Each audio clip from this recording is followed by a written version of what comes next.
What happens when two ex-wives finally speak their truth after years of silence? What happens when the man who controlled their lives for decades gets called out on national television with no escape route? You're about to witness the most devastating moment in sister wives history. Kody Brown thought he could sweet-talk his way through another tell-all. He thought he could manipulate the narrative one more time. But Christine and Janelle had other plans. And what they said on live TV, it didn't just expose Kody, it destroyed him. Stick around because by the end of this video, you'll understand why Kody's reputation is an absolute shambles, why even Robyn couldn't defend him after this, and why this moment will go down as the most iconic takedown in reality TV history. Let's get into it. Before we dive into the nuclear explosion that happened on set, you need to understand the powder keg that was building for years. Christine left first. Remember that? She packed up, moved to Utah, and didn't look back. But here's what most people don't realize. Christine was angry. Not just sad. Not just disappointed. Furious. For 25 years, she played the role of the good plural wife. She shared her husband. She raised not just her own kids, but helped with everyone's kids. She moved from house to house at Kody's command. She smiled through the cameras. She defended polygamy even when it was crushing her soul. And what did she get in return? Kody stopped visiting her. He stopped sleeping in her house. He treated her like she was invisible while showering Robyn with attention. And when Christine finally said, "I'm done," Kody's response was basically, good riddance.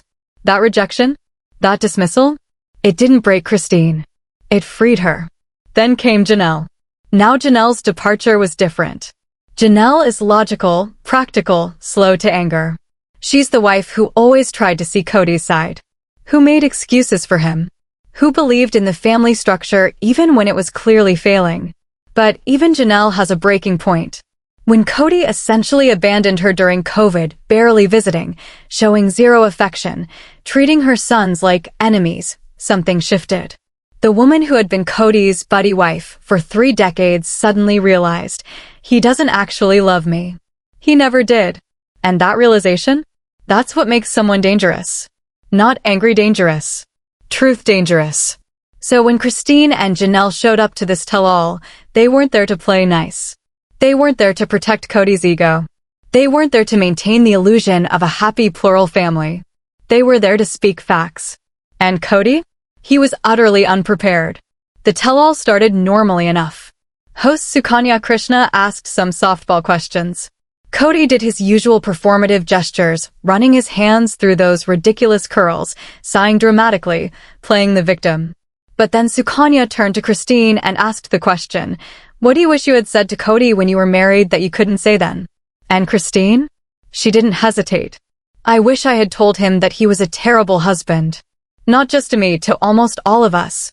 The gasp that echoed through that room. You could see Kody's face turn red. You could see Robyn's eyes widen in shock. But Christine wasn't done.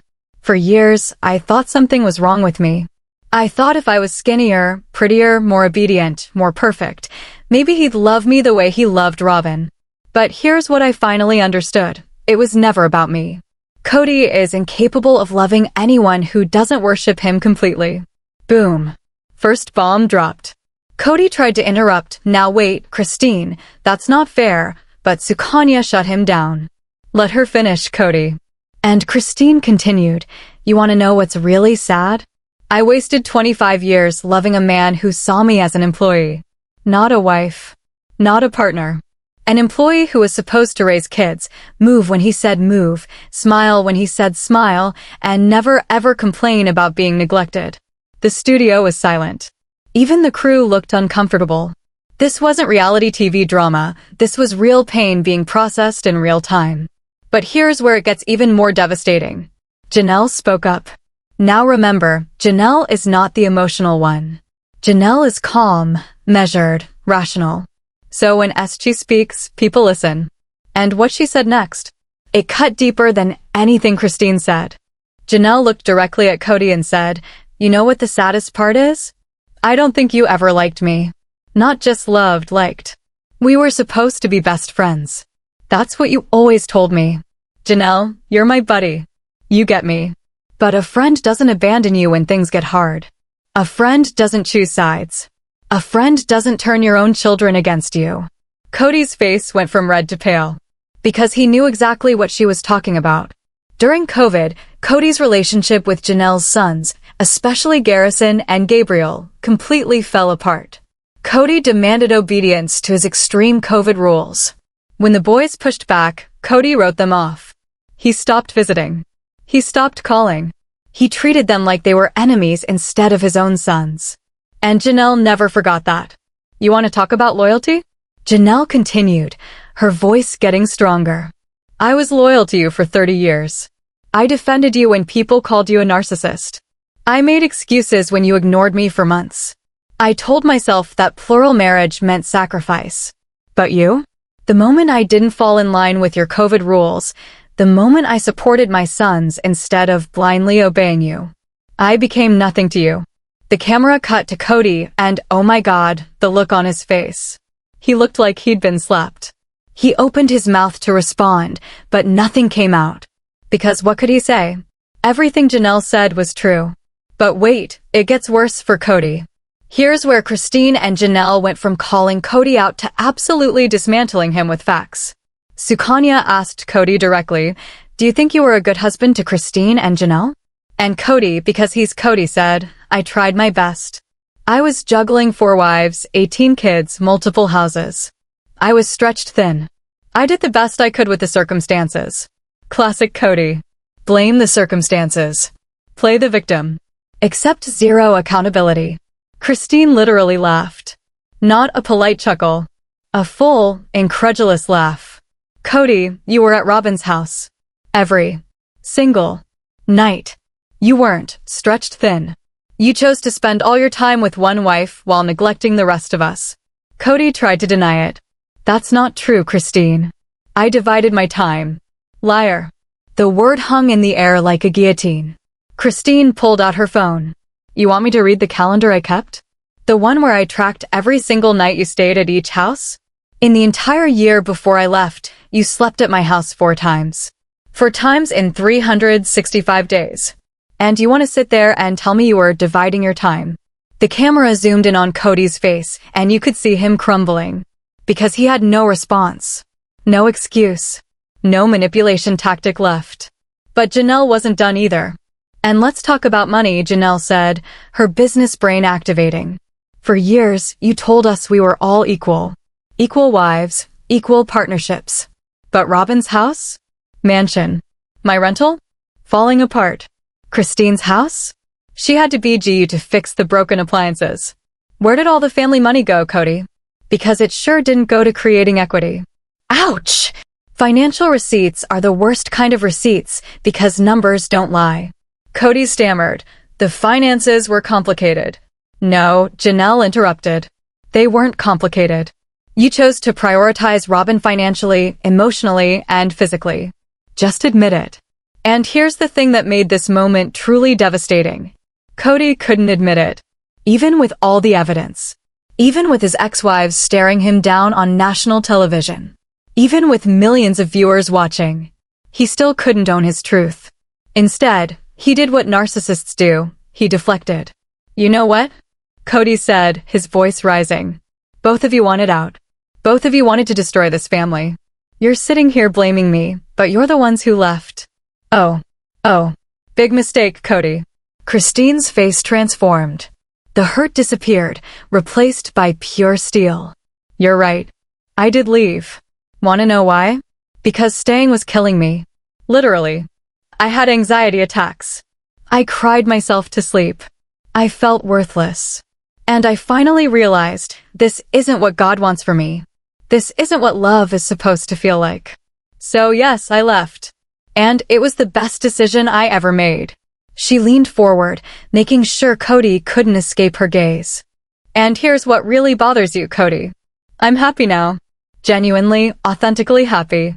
I'm with a man who chooses me every single day. Who prioritizes me. Who makes me feel valued. And you can't stand that I found what I was always searching for, just not with you. The confirmation that Christine had found love with David Woolley was like twisting the knife. Because it proved that the problem was never Christine. It was always Kody. Janelle nodded. Same. My life got so much better after I stopped trying to earn your approval. My relationship with my kids improved. My mental health improved. My finances improved. Leaving you didn't break me, Kody. It freed me. 2 women. 2 testimonies. Same conclusion. Life after Kody is better. And Kody? He had nothing. No comeback. No defense. No charm offensive that could save him. He looked to Robyn for support, and here's where it gets really interesting. Throughout this entire verbal demolition, Robyn sat there silent. Not defending Kody. Not arguing with Christine and Janelle. Just sitting there with a pained expression. Why? Because even Robyn knows Christine and Janelle are telling the truth. Robyn has seen Kody's behavior firsthand. She's watched him neglect his other wives. She's benefited from being the favorite. And while she may have convinced herself that she won the competition for Kody's affection, watching her sister wives articulate their pain on national television must have triggered something in her. Because here's the dark truth Robyn is probably realizing. If Kody could discard 3 wives who gave him decades of their lives, what makes her think she's immune? One bad day. One disagreement. One moment where Robyn isn't perfectly obedient, and she could become the next Christine. The next Janelle. The next wife who Kody rewrites as the villain in his story. Sukanya noticed Robyn's silence and asked, Robyn, do you think Kody was a good husband to Christine and Janelle? The tension. The entire room held its breath. Robyn looked at Kody, then at Christine and Janelle, then down at her hands. I think. Kody tried. But I also think plural marriage is really hard. And maybe Kody wasn't able to give everyone what they needed. It wasn't a defense. It was barely even support. It was the closest Robyn has ever come to admitting that Kody failed as a plural husband. And Kody heard that too. You could see it in his eyes, the realization that even his favorite wife wasn't going to fight his battles for him anymore. As the tell-all was wrapping up, Sukanya asked one final question. Christine, Janelle, is there anything you want to say to Kody before we end? Christine thought for a moment, then said something so powerful, so final, that it felt like a closing argument in a trial. Kody, I don't hate you. I don't even think you're evil. I think you're a deeply broken man who never learned how to truly love anyone, not even yourself. And I hope someday you get the help you need. But that's no longer my responsibility. I'm done sacrificing my happiness for your ego. Then Janelle delivered the knockout punch. I hope you're happy with the choices you made, Kody. You chose one wife over 3. You chose comfort over commitment. You chose favoritism over fairness.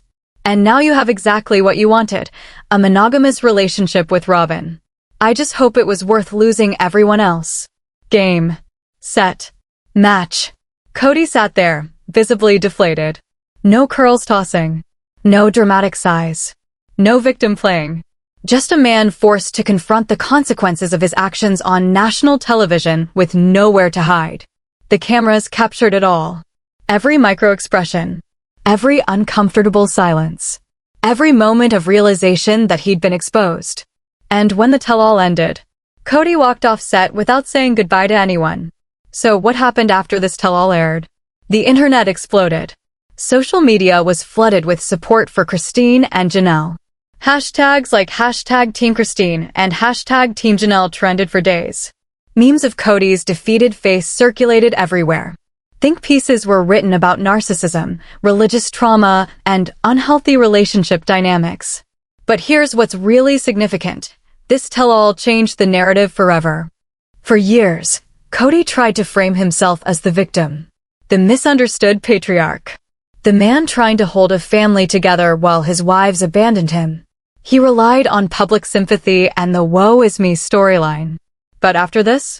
After Christine and Janelle calmly, rationally, and factually laid out their experiences, nobody's buying Kody's victim narrative anymore. Even his supporters, and yes, he had a few, started questioning his behavior. Comment sections that used to defend him suddenly filled with statements like, okay, I used to defend Kody, but after hearing Christine and Janelle speak, wow, he really was terrible to them. The court of public opinion delivered its verdict. Guilty. Guilty of neglect. Guilty of favoritism. Guilty of emotional manipulation. Guilty of being a subpar husband and father. And unlike previous controversies that Kody could spin or explain away, this one stuck.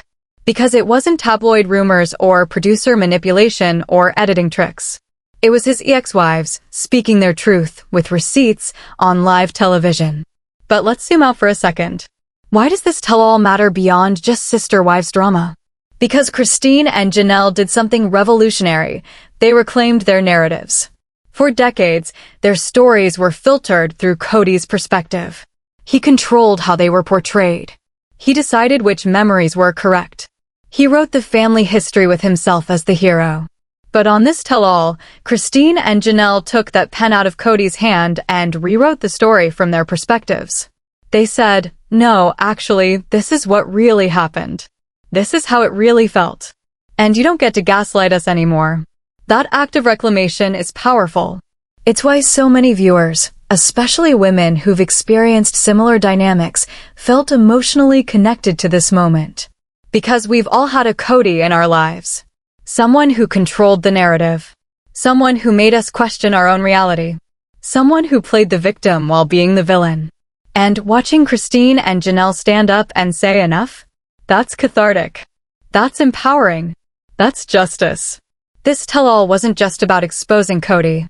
It was about two women reclaiming their power, their voices, and their truth. So what's next for everyone involved? Christine is thriving. She's married to David Woolley, living in Utah, glowing with happiness. She's building a life based on what she wants, not what a patriarch dictates. She's close with her kids. She's financially independent. She's proof that leaving toxicity leads to growth. Janelle is also doing well. She's focused on her kids, her businesses, her independence. She's not rushing into another relationship. She's taking time to heal, to discover who she is outside of plural marriage. And she seems genuinely at peace with her decision to leave. Robyn and Kody? Well, that's complicated. They're technically still together, but the cracks are showing. Kody's bitterness about his failed family is bleeding into his relationship with Robyn. She's dealing with the pressure of being the only wife left. Their kids are watching this play out on TV. And honestly, it doesn't look sustainable. Mary is in her own category, still legally divorced from Kody, but spiritually hanging on even though he's made it clear he doesn't want her. Her story is tragic in a different way, and hopefully, she'll find her own path to freedom eventually. But the real story here is Christine and Janelle. They're the ones who broke free, who spoke truth to power, who refused to be silenced anymore. And that's why this tell-all will be remembered as the moment that changed everything. So there you have it. Christine and Janelle's complete and utter dismantling of Kody Brown on national television. No yelling. No low blows. Just facts delivered with devastating precision. Kody walked into that tell-all thinking he could charm his way through it. He walked out exposed, humiliated, and with his reputation in absolute ruins. And the best part? Christine and Janelle don't even seem to care about his reaction. They said what they needed to say, not for him, but for themselves.